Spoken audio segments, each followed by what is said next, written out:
Hello everyone, praise the Lord, welcome to Daily Devotion.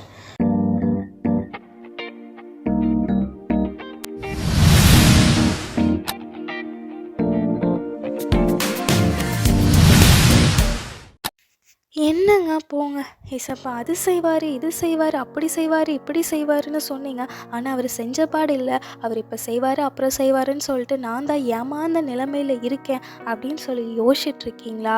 உங்களுக்காக தாங்க இந்த வசனம். என்னாகும் 23ஆம் அதிகாரத்தில் சொல்லியிருக்கு, பொய் சொல்ல தேவன் ஒரு மனிதன் அல்ல, மனம் மாற அவர் ஒரு மனுபுத்திரனும் அல்ல. அவர் சொல்லியும் செய்யாதிருப்பாரோ, அவர் வசனித்தும் நிறைவேற்றாதிருப்பாரோ அப்படின்ற வசனம் ஏசப்பா சொல்கிறாருங்க. ஆமாங்க, நீங்கள் நினைக்கலாம் அவர் என்னை கைவிட்டுட்டாரு, அவர் என்னை மறந்துட்டாரு அப்படின்னு சொல்லி.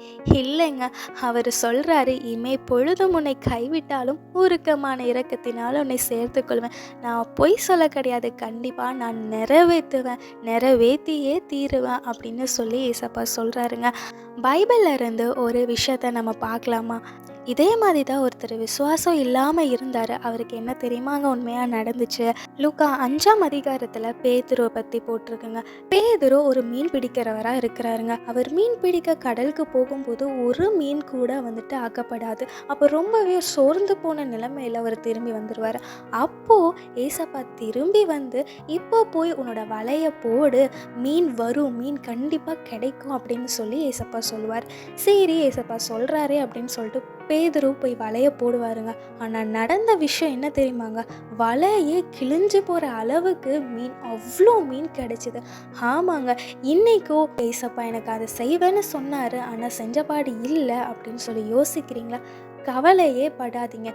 ஏற்ற காலத்தில் அவர் உங்கள் காரியமாக செய்து முடிக்கிற தேவனாக இருக்கிறார். ஒரே ஒரு விஷயம் மட்டும்தான் நம்ம பண்ணணும். என்ன தெரியுமாங்க? விசுவாசமாக இருக்கணும். அவர் மேலே நம்பிக்கையாக இருக்கும்போது அவர் காரியத்தை வாய்க்க செய்வார். இன்றைக்கே விசுவாசிங்க. Jesus loves you.